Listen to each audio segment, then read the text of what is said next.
This is A View from the Bunker. Now, here's Derek Gilbert. China wants to take over the world. That's this week on A View from the Bunker. Israel is ground zero in the long supernatural war in which we all play a part. And during the month of October, our special offer helps you to better understand that war and the land of Israel. Our two nonfiction books, Veneration, about the ancient cult of the dead and the way it drew Israel in, and Giants, Gods, and Dragons, about the strange and mysterious creatures that God declares are real. Plus the DVD of our tour of Israel from 2018 that takes you to these key battleground sites from Mount Hermon to the Mount of Olives, Mount Nebo to the Temple Mount, and then on to the mysterious island of Sardinia, where we explored the tombs of the giants, a 6,000-year-old stone ziggurat, and the Tophet, used by the ancient Phoenicians to sacrifice children to the dark god Molech. Bought separately, this package is worth $60, but during the month of October, we're making it available to you for just $35 plus shipping and handling. Our October special, available only at our online store. You'll find it at gilberthouse.org/store. And again, thank you for your prayers and your support. The economic power and military capabilities of China have been growing for the last 50 years, and we in the West have been complicit in helping China achieve its ultimate goal, which is, frankly, to take over the world. Joining us is a guest who wouldn't call himself a prophet, but in the biblical sense, he is at very least a seer. Many of his books are proving to come true, even as we watch history unfold around us. Books like Alliance of Evil, Progressive Evil, Give Me Liberty, Not Marxism, Future War, and many others. He's a prolific author, Defender Publishing, putting out most of his books, and we are honored to call him our friend. He's a Pentagon insider, still consults the Pentagon on a regular basis, and pray for him as he is literally in the belly of the beast. It's our honor to welcome to the program for the first time, Lieutenant Colonel Robert Maginnis. Bob, we're going to dive deep into your book, Kings of the East, here in just a moment, but we've talked previously about the situation in Ukraine and wanted to just have you address this for just a little bit. As we're recording this on the 23rd of September, just to timestamp this for viewers, this week we heard both from Vladimir Putin and his ally Dmitry Medvedev basically making no bones about the fact they're willing to use nuclear weapons if these breakaway regions of Ukraine are attacked, which as we're recording this, those regions are now holding a vote for whatever that's worth to determine whether or not they should join Russia proper. How serious can this conflict get between NATO and Russia? Well, the fact that we haven't resolved the conflict now into 7 months is really tragic. I don't think that it was necessary from the beginning. We should have taken more assertive measures back in January before Mr. Putin launched his operations on the 24th of February. However, we are where we are. I know in March, Mr. Putin threatened to use nuclear weapons. He's hinted at that before. But what precipitated the most recent declaration this week was that, of course, the Ukrainians with Western arms, mostly American arms, have been incredibly successful in the northeast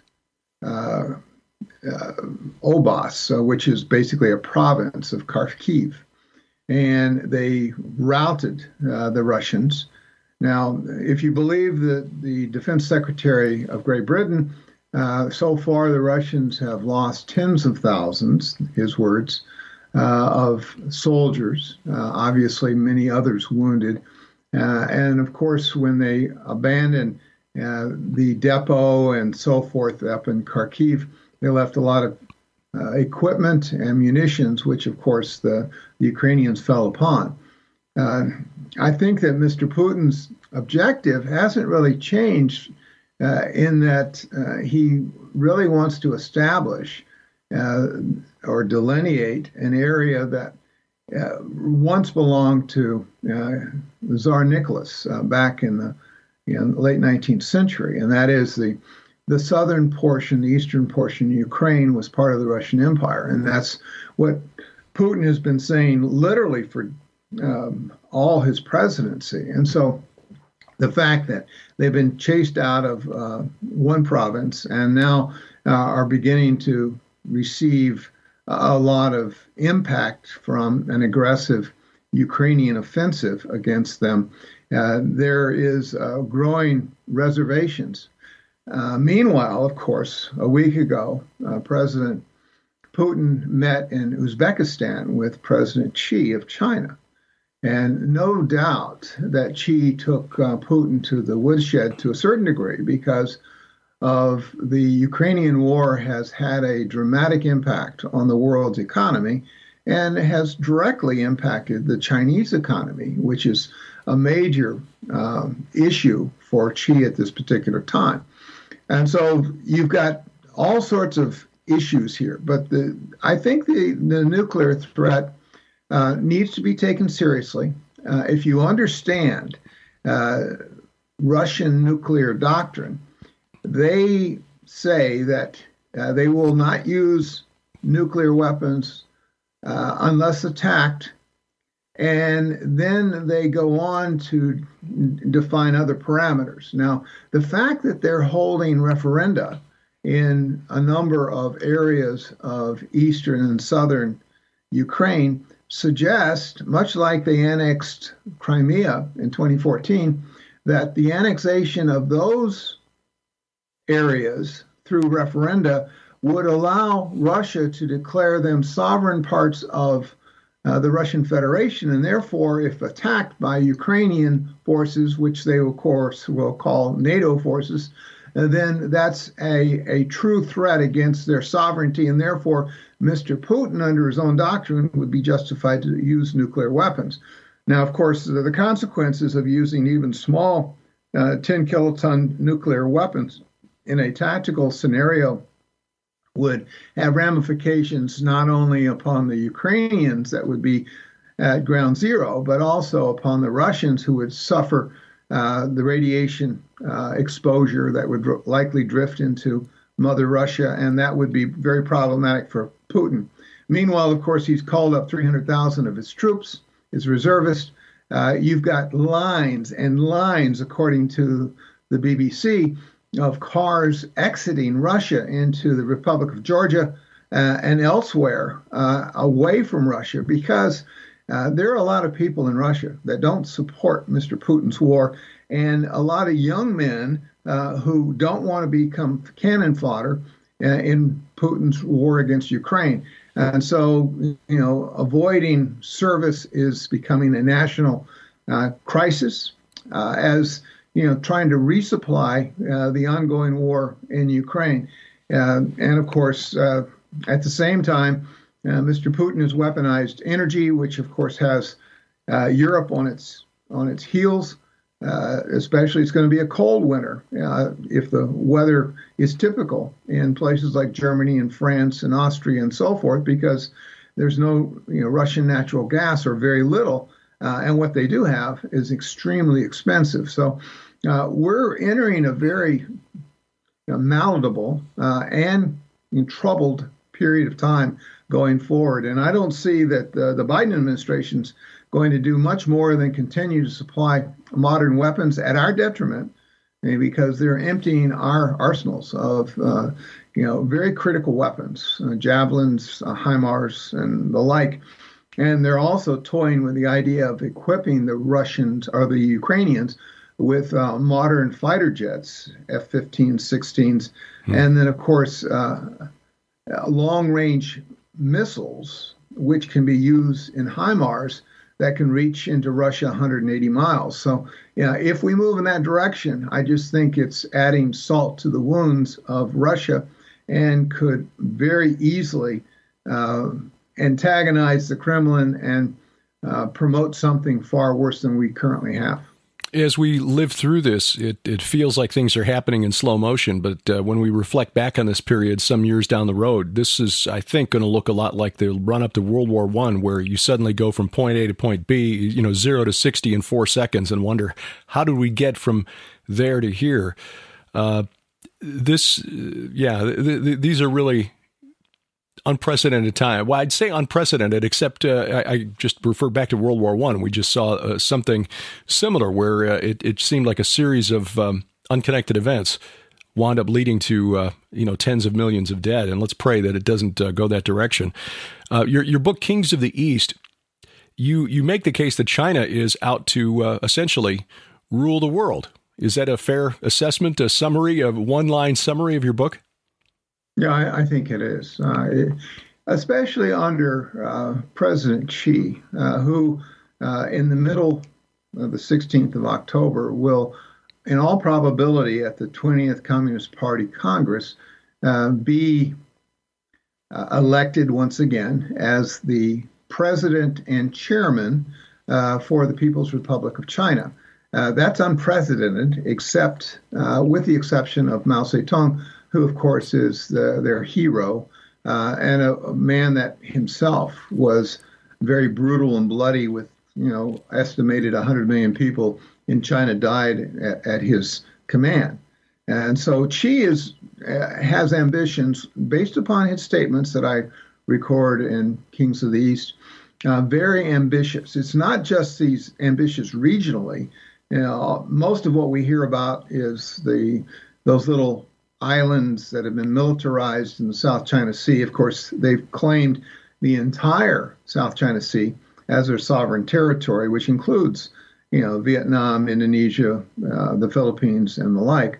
But of course, everyone's heard about the run-up and the disagreement about Taiwan. Historically, of course, Taiwan has been a province of China. It dates back to the 19th century. It's been controlled by Japan at the end of the 19th century, early 20th century.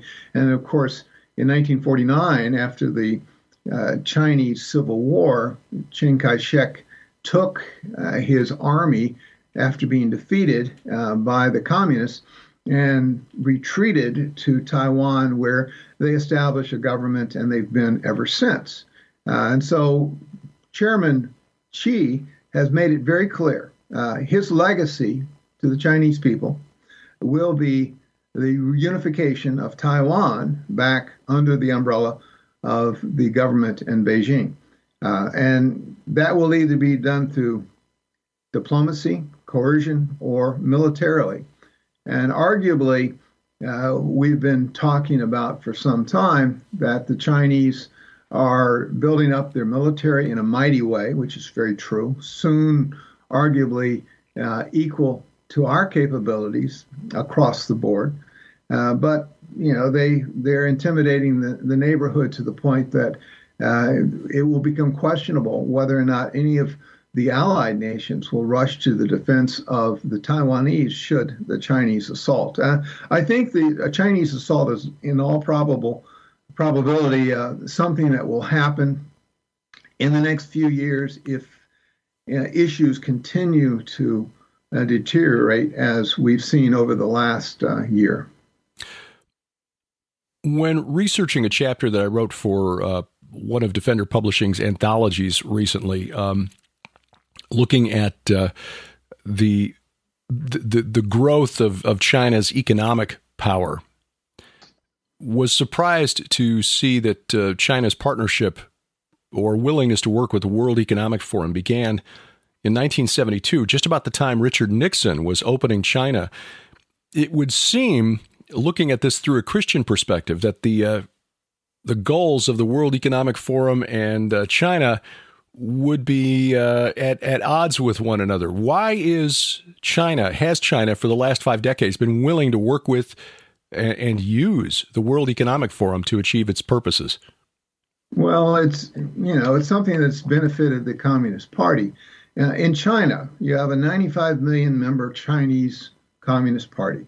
They are not going to prosper in today's world unless they momentarily or briefly set aside some of their reservations about engaging with the rest of the world. Now, the World Economic Forum, the son of the current director, interestingly, is an advisor that lives in Beijing, married to a Chinese woman, who, of course, is a communist herself. And they advise President Xi and his government on how to engage in the world. We get the EGS or ESG sort of ideas out of the World Economic Forum that's impacting countries overseas and our own country for that matter.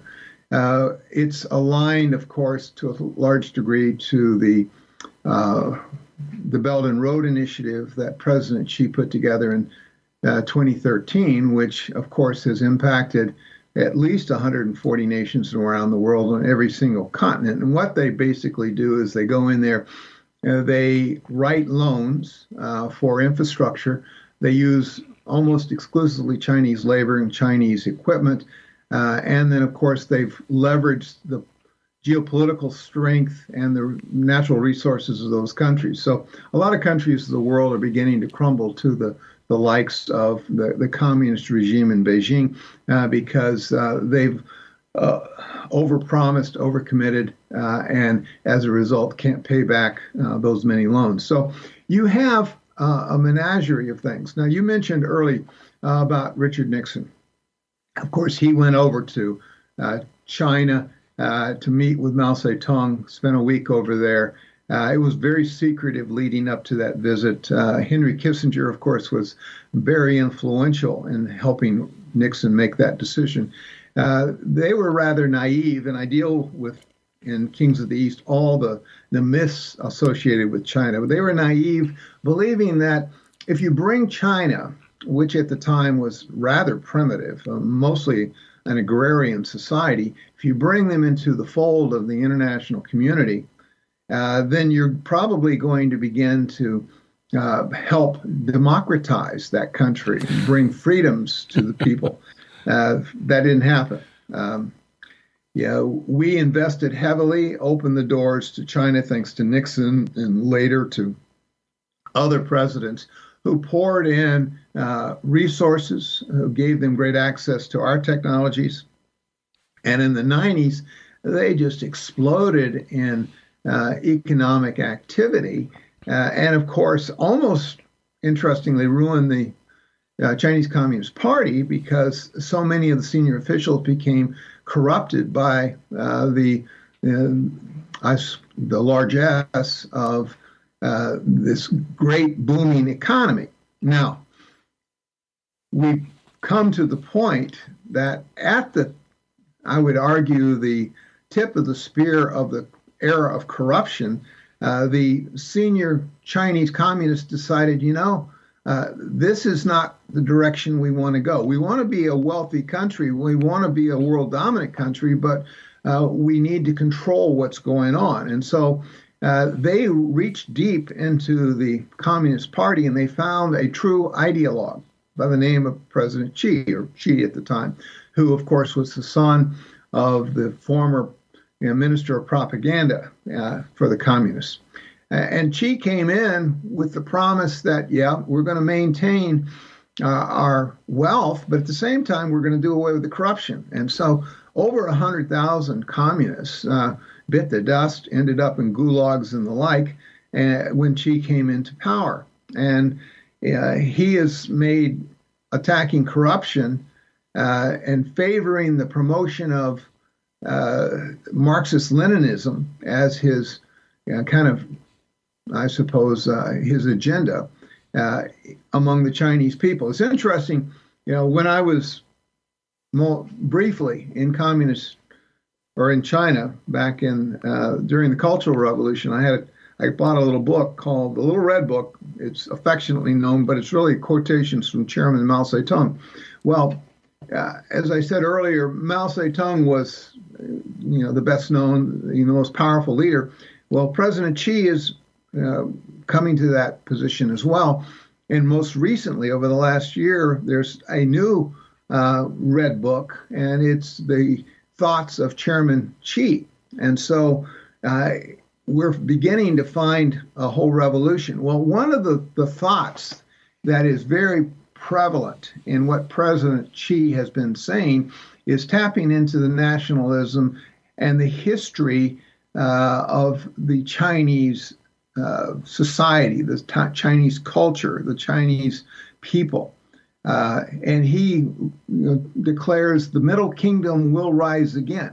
So going to your original question, do they really want to be the world dominant? There's no question that he wants to be. Is he making inroads in that direction? I think economically, militarily, geopolitically, technologically, they are doing everything they can to win the world to their viewpoint. Going back to the beginning of what we were discussing, Derek, we talked about what's going on in Ukraine. Well, Putin is an authoritarian. Xi is a worse authoritarian, and they align themselves with other authoritarians from places like North Korea and Iran, all over Africa and elsewhere in the world. And right now, with the power of the purse, the power of military, the power of technology, and the leverage they have across the world in Belt and Road Initiative, it's pretty clear that world dominance is something that they're making inroads on. And if not stopped, they ultimately will be successful. Now, at the same time, President Xi has some very daunting tasks to address. They have some economic problems. Their economy is not performing as they would like to see it. They have demographic problems. They have a very aging population because of their one-child policy years ago. And so today that they don't have the infrastructure to take care of their aging population, and they don't have enough young workers. Now, they're addressing that in a variety of ways, which are really cultural ways, and I don't have time to go into that right now. And then, of course, President Xi is just waiting to be crowned his third term next month, and that will give him almost complete total power, totalitarian power over all the people. And of course, he's taken initiatives which, to a Christian audience, should be very troubling. Last December, of course, he held a conference there in Beijing and began to address the religious community. Now, as everyone that follows China knows, they've had quite a reputation of oppressing Uyghurs, the Muslims in the West, certainly Christians all over the country, destroying churches, incarcerating people for evangelizing. And then, of course, Falun Gong, which is a spiritual movement. But anything that would distract from government being the god of the people, which is, of course, what a true communist seeks, is dealt with harshly. And Xi has every intention of ramping up his oppression of people of faith of all stripes. The control that he has is just, breathtaking when you consider what they've been doing on the COVID-19 issue, albeit that, it was probably engineered in a lab in Wuhan. I tend to believe that firmly. But what he's doing to wipe out any advance of COVID-19 within the population, of course, is, declaring that he's shutting down entire cities, Shanghai being one of the most notable, where people are trapped in their homes and in some cases starved to death because they aren't released or given food. So he is an oppressive, a very draconian leader who has every intention of world dominance. He's demonstrating that power within his own nation. And I'm afraid that as he expands the reach and the influence around the world to include here in the United States, which is very prevalent, that dominance will become pretty self-evident, if it's not already evident in the eyes of most Americans today. There was a story recently about a church in China, a Christian church, that did not want to follow or become part of the officially sanctioned churches allowed, licensed by the Chinese Communist Party. And so a pastor led his congregation out of the country. They fled and got away to an island just off of Korea. But they found out that their family members who'd been left behind, relatives, were now being persecuted by the Chinese Communist Party. There's some indications, some suggestions that this persecution may be it may extend to other people who are outside China, people who've run afoul of the Central Committee and President Xi. How is China exercising influence in, say in the United States in particular, but around the world? How does China manage to control its expats that are living elsewhere? It's interesting. The expat population, which is significant, you have an entire country called Singapore, which are basically expats of China. You have large Chinese populations scattered across the globe. President Xi's made it very clear. If you're ethnically Chinese, you must bow to his mandates, no matter where you are, whatever country you happen to be. Now, how does he do that? Well, he does that through extradition laws with those countries. He leverages those countries through, like I indicated earlier, Belt and Road Initiative, which are loans. And he says, look, you owe us so much. You must abide by my mandates.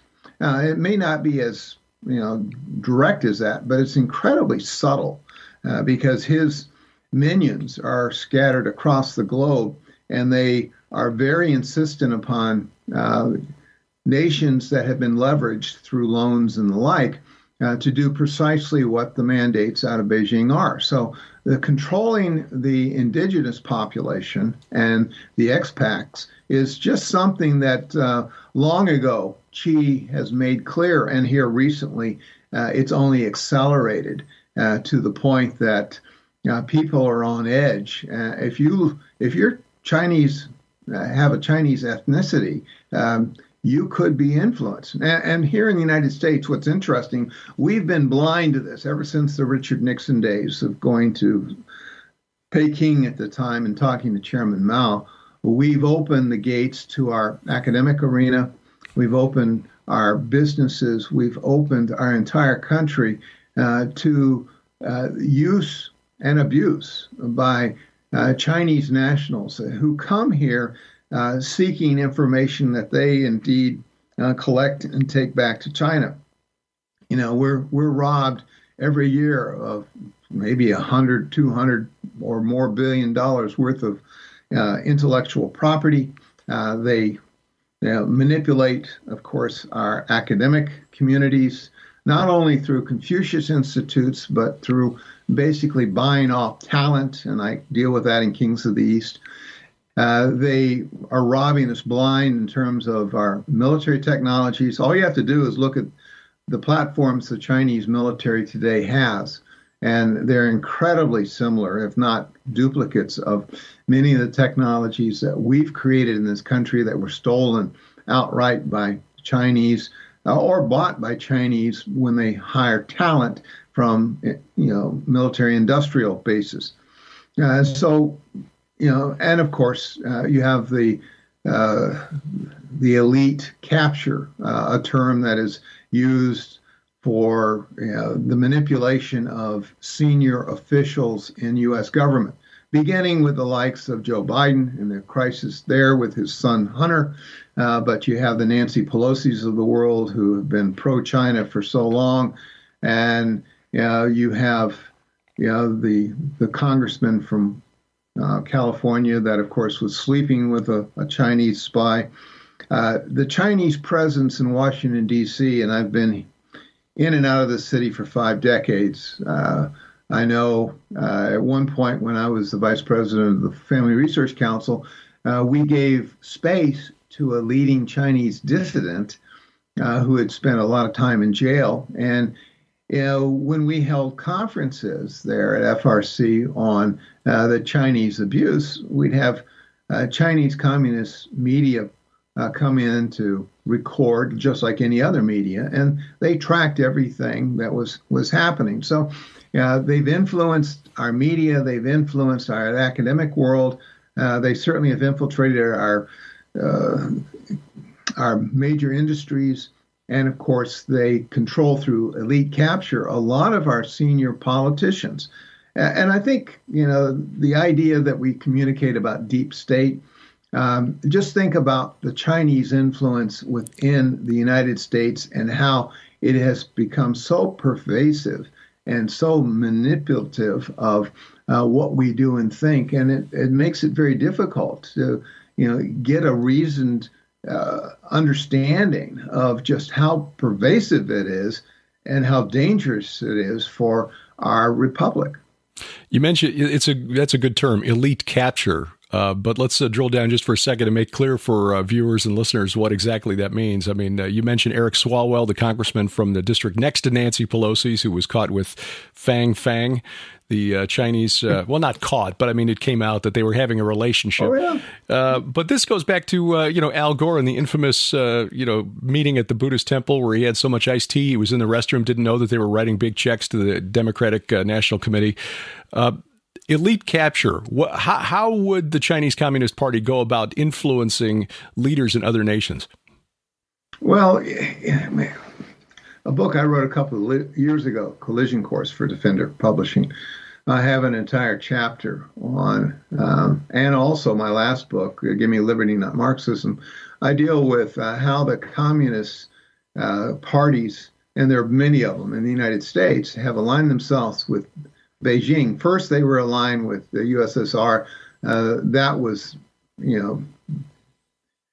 turned up in 1991 when the Cold War ended, and they crumbled. But they've now given their allegiance to the communists in Beijing. Now, they're conduits by which they infiltrate, in many cases, the Democratic Party. Democratic Party of the United States has been more than willing to collaborate and cooperate with what they perceive to be socialists and communists, and in some cases, just plain out progressives. And they work with the Democratic Party to get out the vote. They target key leaders, people of great authority. And how do they manipulate them? Well, they manage to get them good media reports, but also campaign money through a variety of mechanisms. And it becomes pretty self-evident that they have done precisely that when you read their own reports, their own associations, and the like. Once again, I detail that in really the last three books. And the communists make no pretense about what they do and how they do it and how they promote their propaganda.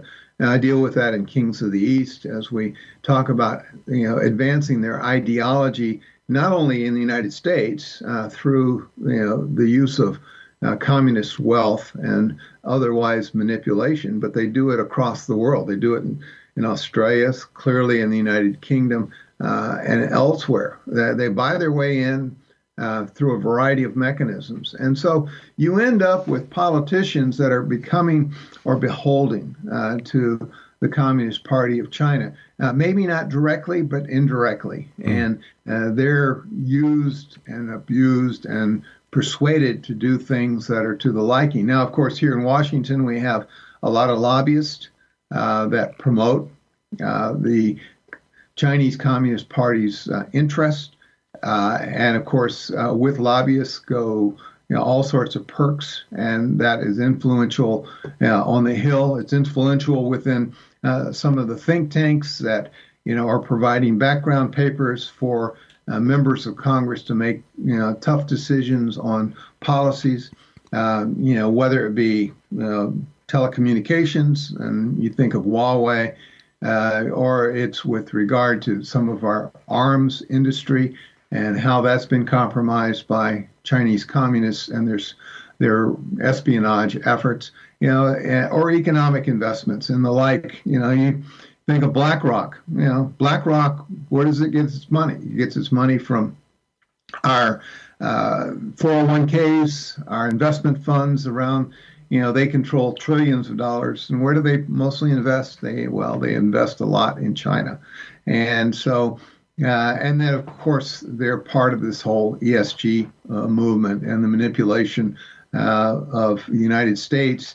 And often they manipulate U.S. thinking and our policy agenda to the liking of the Chinese communists. So, the idea that we can free ourselves of, individuals being corrupted and influenced by the Chinese communists, an effort that began years ago through basically unconventional warfare efforts, which President Xi himself has promoted. The idea being, of course, that the conventional war is the kinetic war, is shooting with rifles and bombs and artillery pieces. But really, the idea that the Chinese have been at war with us for decades, which is a proposition I wholly embrace, is attributed to their use of economic, ideological, technological, and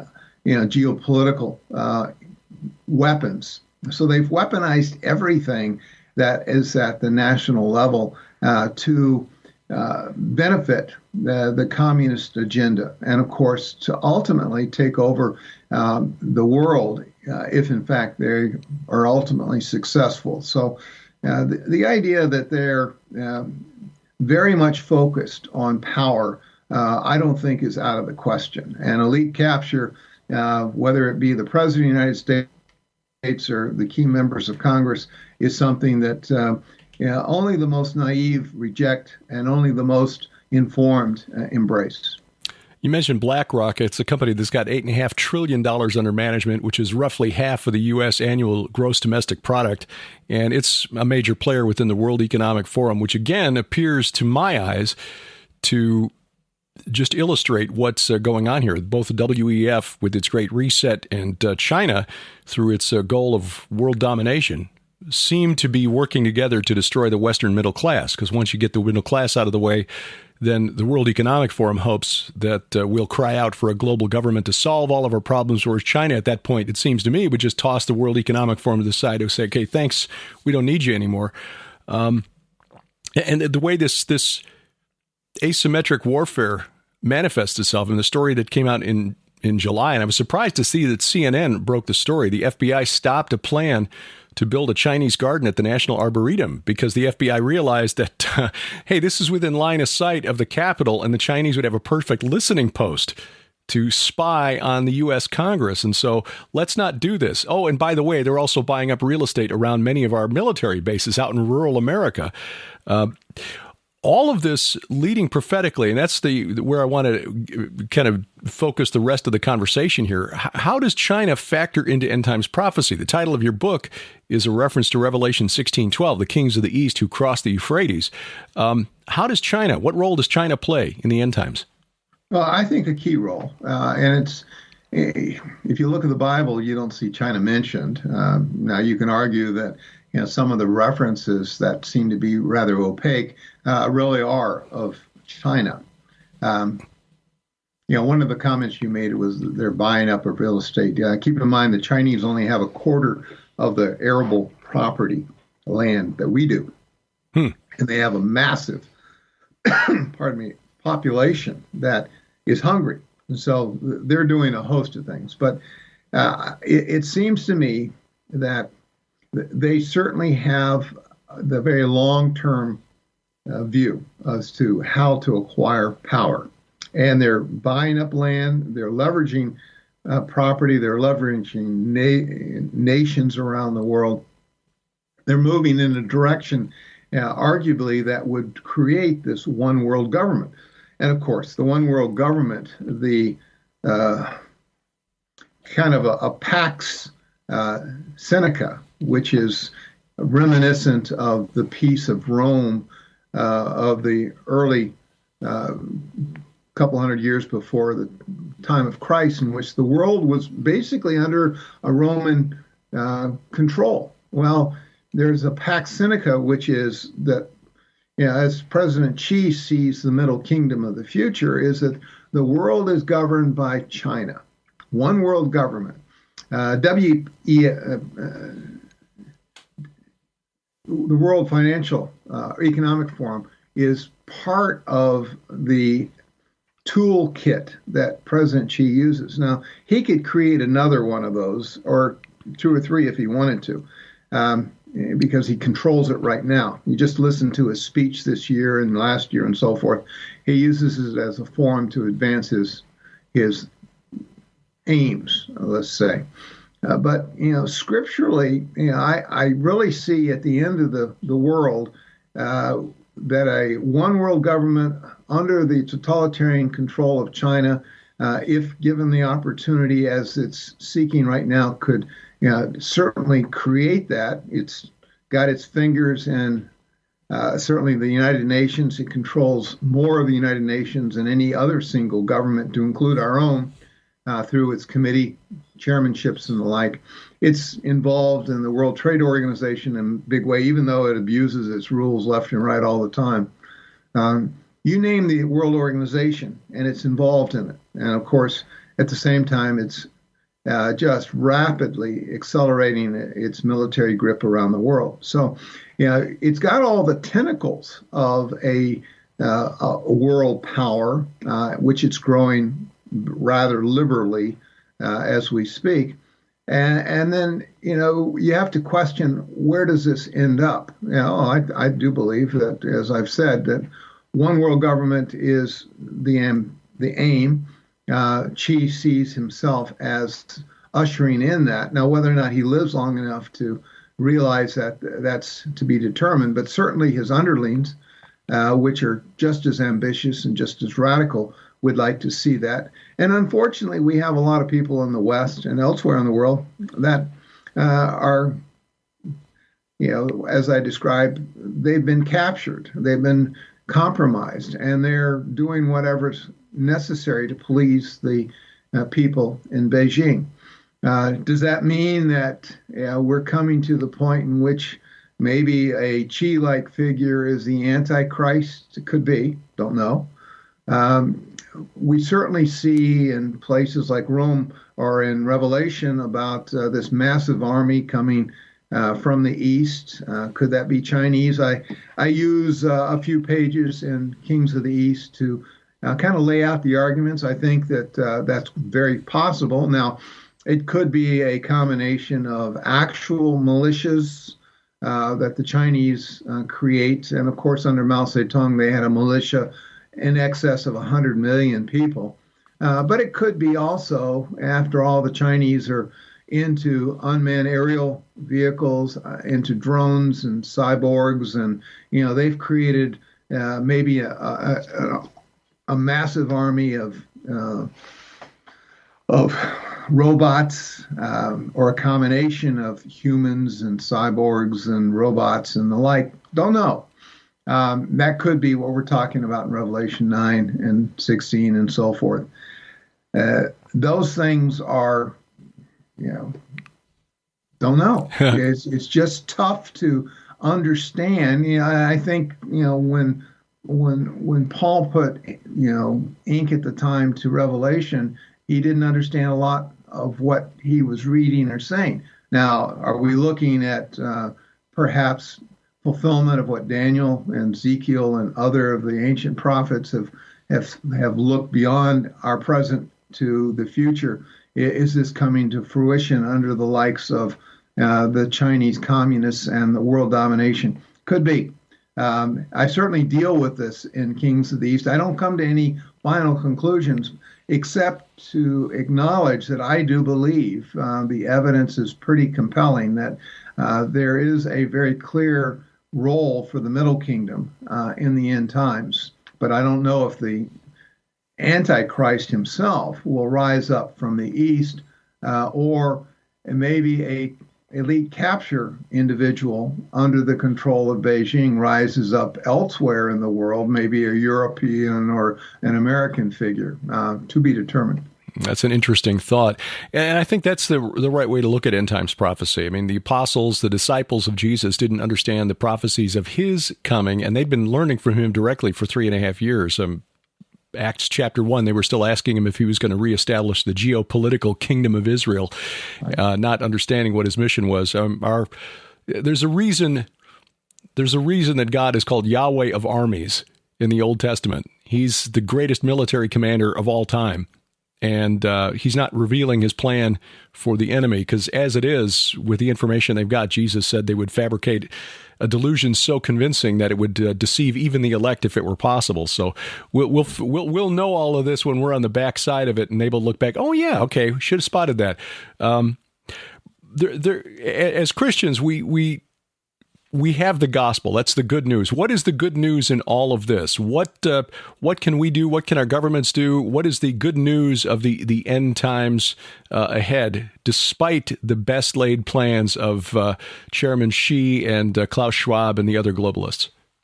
Well, we know that Christ is returning.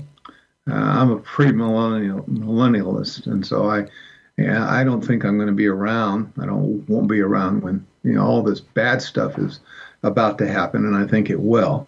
Certainly, as we have discussions about world governance, nuclear exchanges, mass starvation, manipulation of currencies, all the modern sophisticated use of robots and all these things. These are terrifying to even the modern person. And so I think as we transition, we need to keep looking up. We need to recognize who we are in Christ, recognize that ultimately he's in charge. He allows this stuff to go on. And there have been troubled times in the millennial of history that have evidenced some pretty dastardly things that have happened to believers. I don't dispute that, tough times are ahead. I suppose if you're today in a Christian church in the middle of Beijing, you probably feel, the worst of times are here. But it was true, hundreds of years ago in other settings. So I suspect we do face some tough times ahead. Whether or not we're going to be around to see this come to fruition, the Antichrist to rise, the rapture to take place, and then of course Christ's return. I don't know the timing. I just know that geopolitically today, and what I've put in Kings of the East is what I believe to be the present setting of what we face, which is very daunting. A rising China, a China that is terribly hegemonic, that wants to destroy America, that wants to be on top of the roost, wants to be the king of the world. And in fact, if given that opportunity, they will, and all of our lives would become incredibly miserable. Not something I wish for or pray for, but something that I don't completely rule out before the return of Christ. But as we know, he does return, and returns with him true justice to this world. And our mission until then is to hold our ground and make disciples of all nations, pull the wounded behind our lines as we await the Messiah at the head of that heavenly host. The book is Kings of the East, China's Plan to Eliminate America and Impose a Communist World Order. The author, Lieutenant Colonel Robert Maginnis. Bob, it's been an honor having you here on the program. Really appreciate your insight. Book after book, you analyze with great wisdom what's happening in the world around us and here in our nation, and we truly appreciate you as a person and as a friend.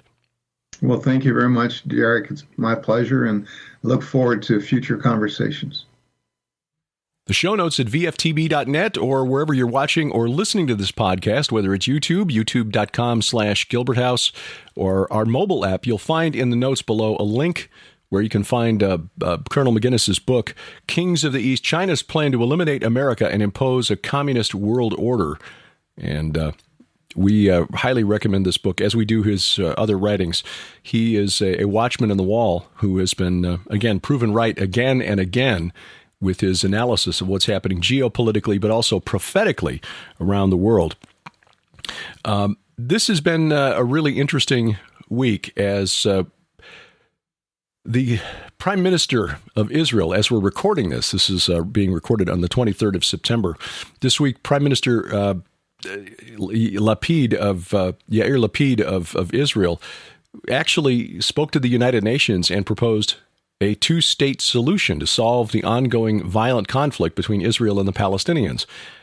It's a bit surprising hearing an Israeli prime minister call for this, but there have been similar offers made in the past, trading land for peace, and that just doesn't work. And if you know anything at all about Islamic history, I refer you back to our recent interview with Raymond Ibrahim, our previous interviews with Raymond Ibrahim on his books Sword and Scimitar and Defenders of the West.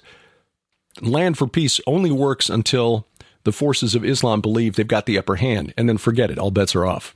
So that just isn't going to work. But it's not a surprise that there is so much conflict over Israel generally, but Jerusalem specifically, and the Temple Mount, if you want to pinpoint it, because that is ultimately the prize in this supernatural war. Mount Moriah, where Abraham was tested, where David bought the threshing floor of Araunah and built or bequeathed the land to Solomon, who then built the temple on top of that mountain, and then later built a high place for Molech on the Mount of Olives, just east across the Kidron Valley.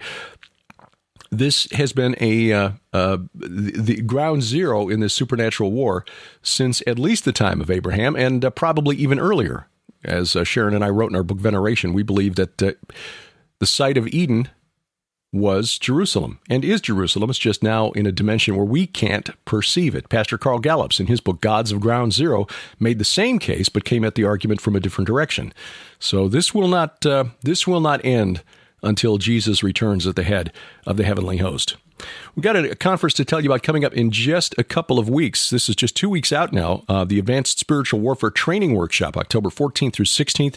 This is in Jeffersonville, Indiana. David Heavener's church. It's just across the river from Louisville, Kentucky. And we will be there with Dr. Mike Spalding, David Heavener, of course, Tom Dunn, and Vicki Joy Anderson of the Through the Black podcast.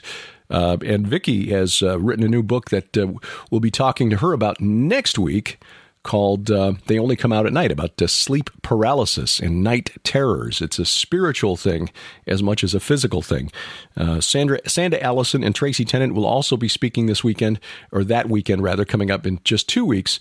Registration's still open, and you can save $20 on the registration by using the promo code Gilbert20, Gilbert20, when you check out at hearthewatchmen.com. That's hearthewatchmen.com. We'll be in Israel next spring, God willing, March 19th through 30th of 2023, Sharon and I, along with Messianic Rabbi Zev Porat. And this is a tour that is, well, it's unique through Israel.